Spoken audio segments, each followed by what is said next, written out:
Okay, magandang gabi mga small lipo hunters. Una-una mga small lipo hunters, bago tayo magtalakay sa ating topics ngayon ay una-una nagpapasalamat ako sa inyong lahat, lalong-lalo na sa mga new subscribers at mga haters at mga viewers. Ay nagpapasalamat ako sa inyong lahat. At kung bago ka pa lamang sa aking YouTube channel, paki-like and share lang po, at please subscribe sa ating YouTube channel at huwag kalimutang pindutin ang ating notification bell para updated kayo sa ating susunod na mga video na i-upload natin sa ating channel. Kaya let's go mga small lipo hunters sa ating topic ngayon. So dito sa drawing ko ay ito yung tinatawag na nito yung hindi marunong magamit ng kumpas sa treasure hunting, no? So ang alignment natin ito mga small lipo hunters, ito yung dito yung east, west, north and south. So dito sa nakikita nyo dyan mga small lipo hunters, dito yung east, no? Example, dito yung east at dito yung west at dito yung north and south. Dito yung south. So dito sa nakikita nyo, number 1, number 2, number 3, and number 4, and number 5. So ipaliwanag lang natin dito mga small lipo hunters. So ipaliwanag natin ito di small lipo hunters. So bakit nilagyan ko nito ng mga number? Kasi ito yun sa compass na nakikita ko, no? Sa mga compass na ang mga bearing alignment niya. So ito sa kikita nyo, ito yung bearing alignment. Ito yung north and south and east and west, no? East, west, north and south.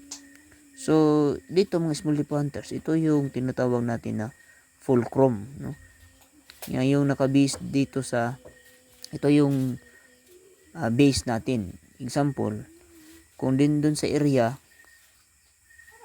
dapat kailangan na hanapin ang base marker natin, no?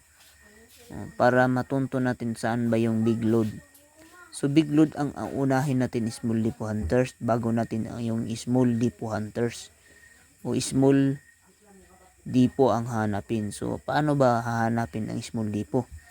So dapat uunahin natin ang big lipo, no? So ito yung big lipo, small lipo hunters, no? Ito yung number 1 big lipo.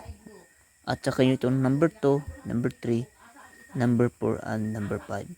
Totally mga small lipo hunters, as all in one lang ito mga small lipo hunters, no? Yung pwede siyang isang hukay lang ito, no? Maging itong isang hukay lang ito small lipo hunters, no? Pero mayroong kalaliman, no? Ito yung mas pinakamalalim mga small lipo hunters. Pag sabi natin na mga big deposit o bunker, ito yung dapat number 1. Napakalalim ito mga small lipo hunters. Aabot ng 200 feet to 220 feet. Itong napakalalim, no? So secondary ito, number 2, number 3, and number 4, and number 5.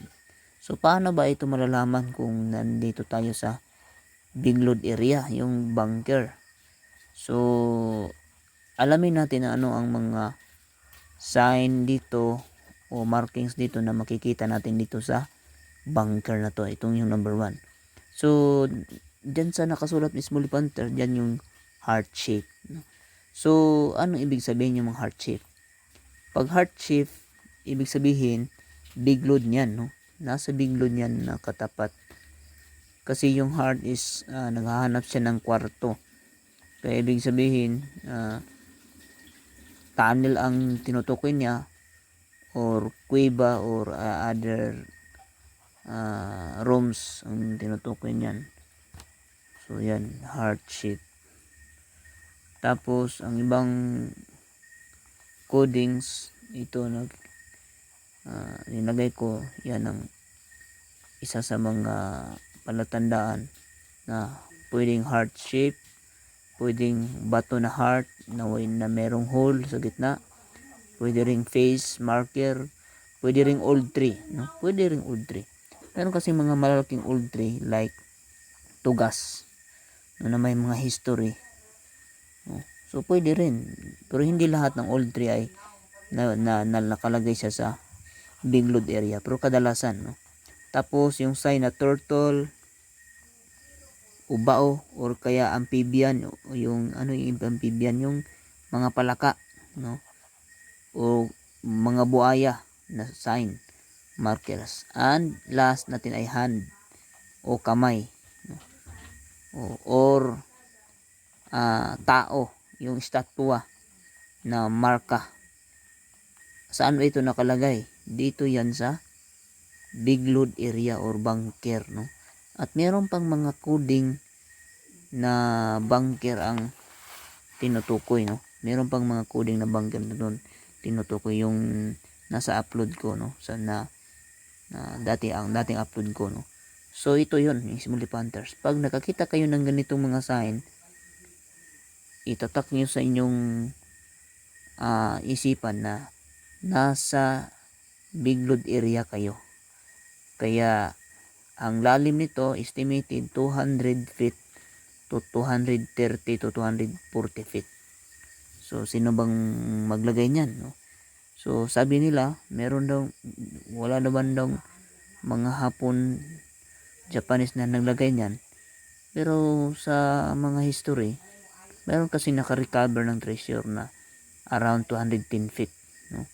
Yung iba ni 180 feet o 190 feet. Mga bunker yun, malalaking mga deposito.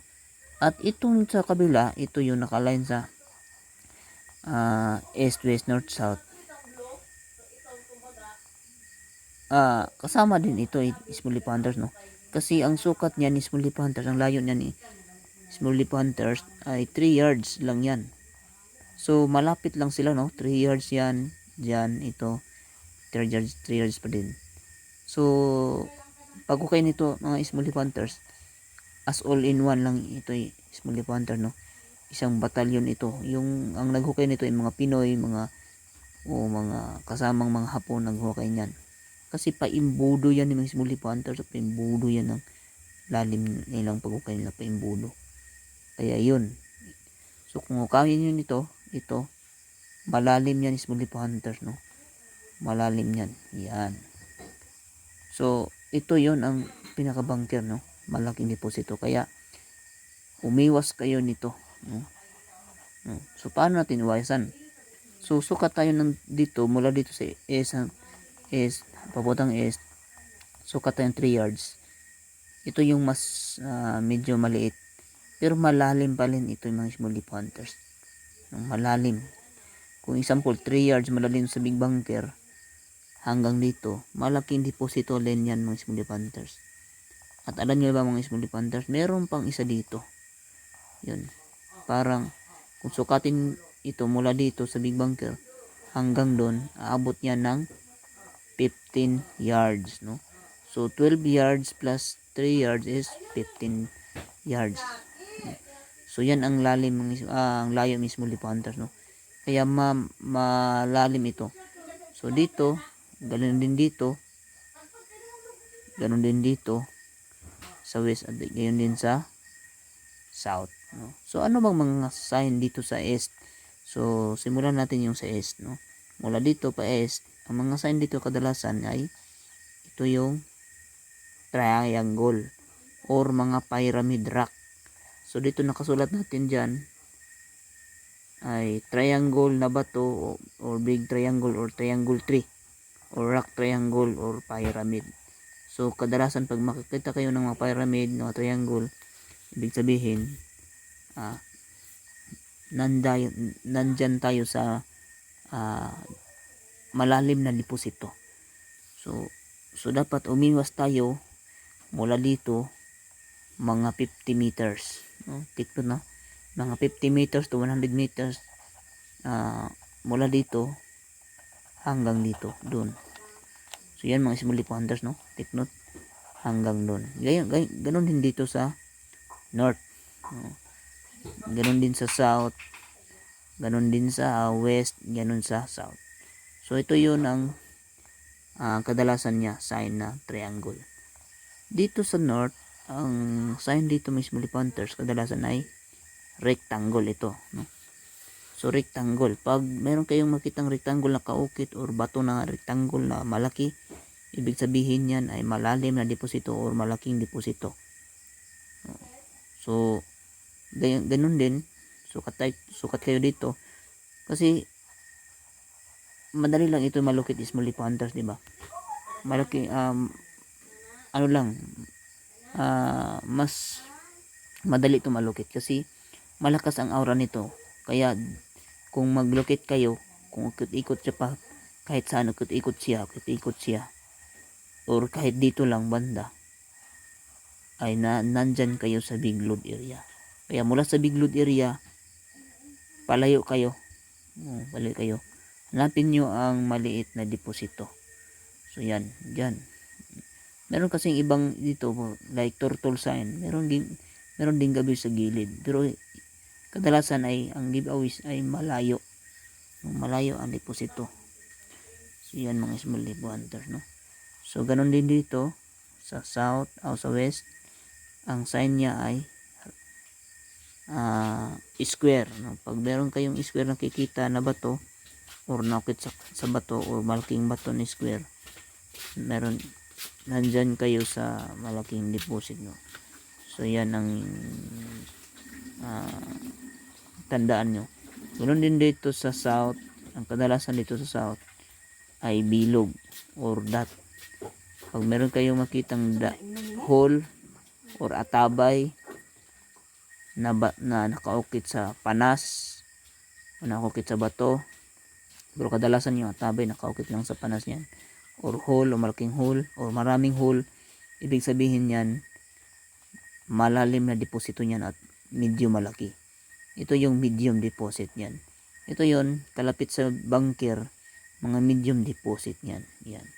Ganon din sa ikatlong item, kasama rin dyan sa medium deposit. Kaya kung malukit nyo ito as all in one, kasi pwede itong itanil small leaf hunters, no? Pwede kasi itong itanil as all in one lang yan. So lumayo tayo dito, pag matuntun natin dito ang mga sign na binanggit ko kanina, lumayo kayo ng 50 to 100 meters.